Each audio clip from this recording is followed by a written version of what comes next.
Bapak, Ibu, Saudara-saudari yang terkasih dalam Yesus Tuhan,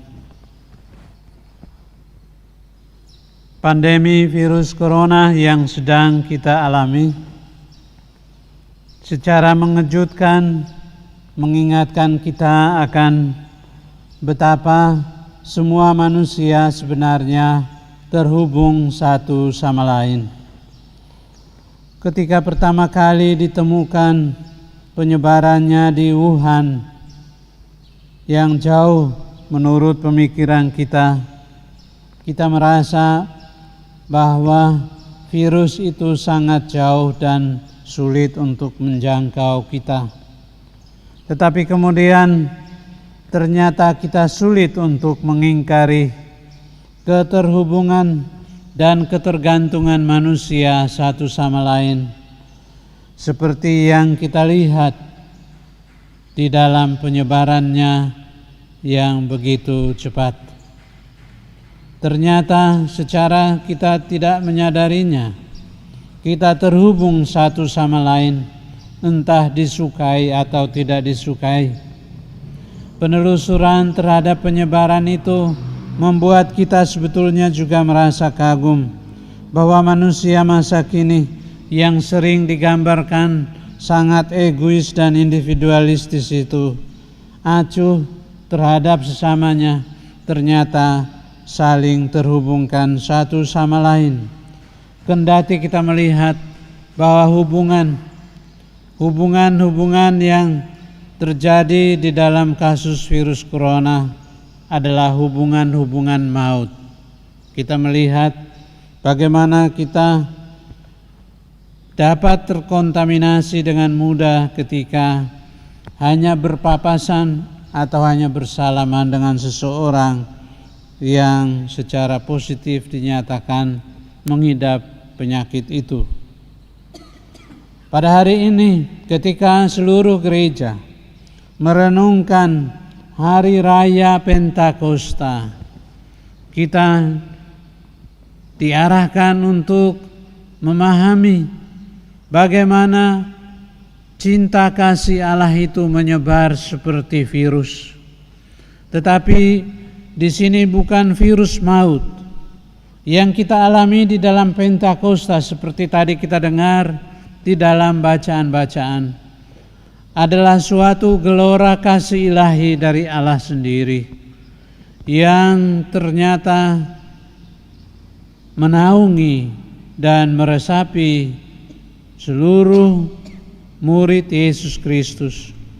Para rasulnya sungguh-sungguh dicurai oleh roh kasih itu, sehingga di dalam Kisah Para Rasul, persis di bagian yang tadi tidak dibacakan, kita bisa melihat bagaimana orang-orang yang menyaksikan para rasul yang sedang berbicara dalam berbagai-bagai bahasa itu.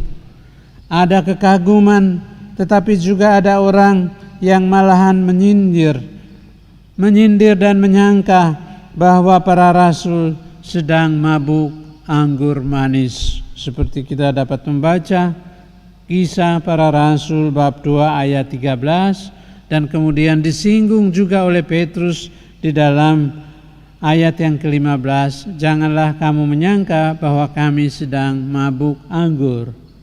Di sini kita melihat roh kasih Allah yang dijanjikan Yesus itu sungguh hadir, dan para rasul menerima pencurahan Roh Kudus itu sungguh dikuasai oleh kasih ilahi.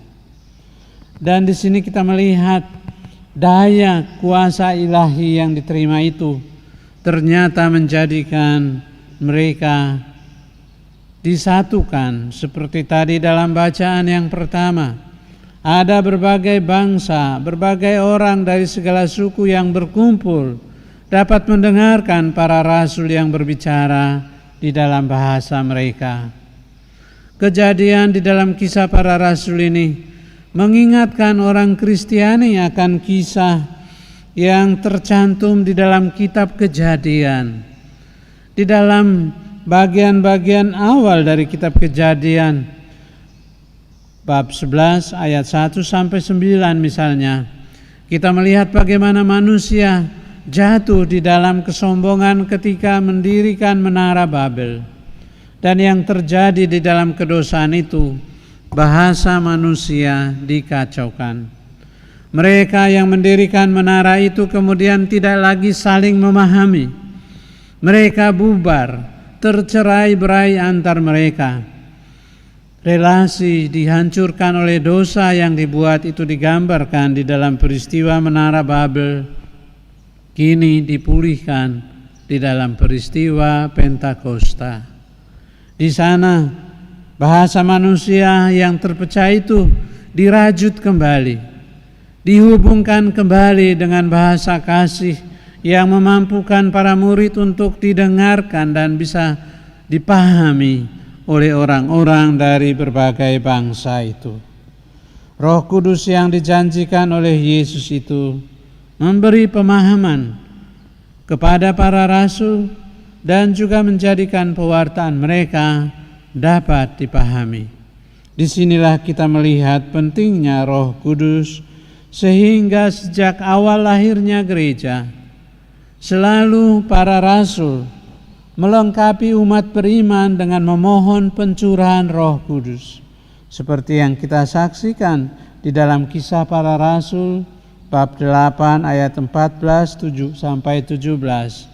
Sebagian orang telah dibaptis tetapi belum pernah menerima pencurahan Roh Kudus. Kepada mereka dicurahkan juga Roh Kudus, karena Roh itulah menjadi kehadiran Allah sendiri yang memampukan para murid dan para pengikut Yesus Kristus untuk mampu menjalankan apa yang diperintahkan oleh Yesus yang kita dengar dalam Injil hari ini. Oleh karena itu, Roh Kudus bukan sekedar sebuah doktrin. Dia tidak menjadi doktrin di dalam pengalaman para rasul, dan begitu juga tidak hanya sekedar doktrin di dalam gereja kita. Roh Kudus inilah adalah jiwa gereja. Tanpa Roh Kudus, gereja kita mati, kehilangan kehidupannya. Justru Allah sendiri hadir melalui Roh-Nya. Seperti tadi kita dengar di dalam bacaan yang kedua. Roh Kuduslah yang melengkapi gereja dengan berbagai anugerah yang indah. Karena masing-masing anggota sama seperti para rasul yang dihinggapi Roh Kudus itu, diberi daya untuk menyumbangkan sesuatu yang indah yang berasal dari Allah sendiri.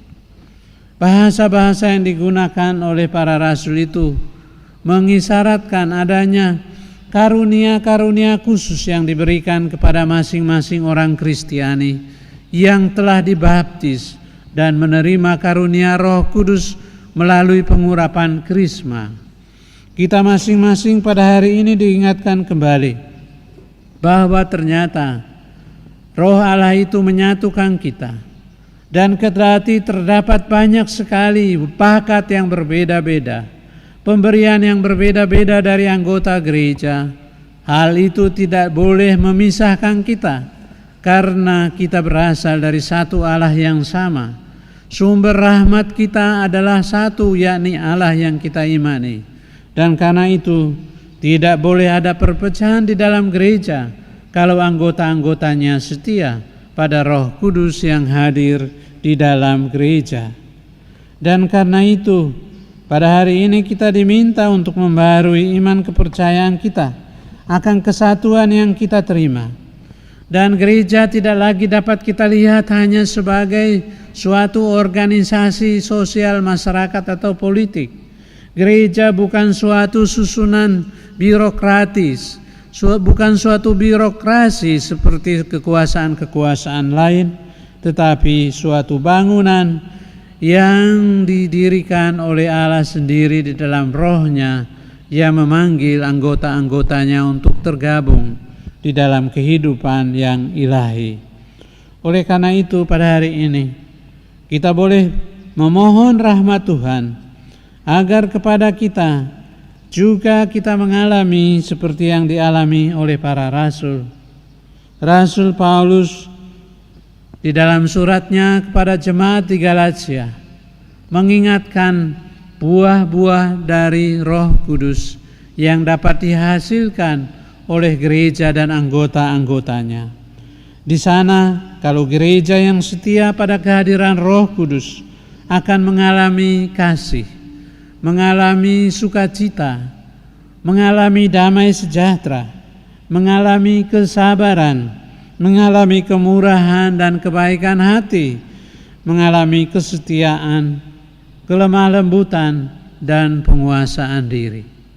Di sini kita melihat bahwa semua keutamaan ini tidak dapat dicapai oleh usaha manusiawi kita yang biasa saja, tetapi dianugerahkan sehingga ketika kita menerima Roh Kudus, kita lagi tidak menjadi pecundang seperti para rasul yang dikalahkan, merasa putus asa pada peristiwa penyaliban Yesus. Kita justru kemudian diubah menjadi pewarta-pewarta ulung. Kata-kata Yesus di dalam Injil hari ini, terimalah Roh Kudus, tetap diterima di dalam gereja. Dan karena itu di tengah situasi pandemi COVID-19 ini, kendati kita dapat merayakannya hanya dari rumah masing-masing, kita tetap yakin bahwa Roh Kudus tinggal beserta kita. Roh Kudus tetap dianugerahkan untuk menghidupkan gereja. Kita dihidupkan masing-masing dengan diberi daya yang secara khusus tidak dapat diulangi oleh orang lain. Roh Kudus inilah yang kita andalkan